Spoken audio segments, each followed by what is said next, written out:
এই পৃথিবীতে টাকাটা কতটা জরুরি গো?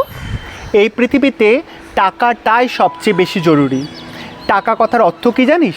টাকা শব্দের মধ্যেই লুকিয়ে রয়েছে বন্ধুত্ব, ভালোবাসা, আত্মীয়তা, সমস্ত সম্পর্ক লুকিয়ে রয়েছে এই টাকা শব্দের মধ্যেই। তাই বুঝতে পারলি টাকাটা খুব জরুরি। কিন্তু সেই টাকা দিয়ে তুই পৃথিবীর যাবতীয় দামি জিনিস, মূল্যবান জিনিস কিনতে পারিস, কিন্তু টাকা দিয়ে তুই কখনো তোর ব্যক্তিত্ব বা আত্মসম্মান কখনোই কিনতে পারবি না। আর টাকাটা উপার্জন করা খুব জরুরি। টাকা যদি উপার্জন না করিস, তুই যদি নিজের পায়ে না দাঁড়াস, তাহলে তোর থেকেও যে অযোগ্য মানুষটা আছে তার স্পর্ধা বেড়ে যাবে তোকে অপমান করার। তাই তাদেরকে জবাব দেওয়ার জন্য টাকা খুব জরুরি। টাকা দিয়ে তুই সত্যকে ধামাচাপা দিতে পারবি, এটাও জরুরি। টাকা দিয়ে অনেক কিছু করতে পারবি, কিন্তু যা বলো ভাই, টাকা দিয়ে নিজের ব্যক্তিত্ব, আত্মসম্মান কখনোই তুই কিনতে পারবি না। বুঝতে পারলি?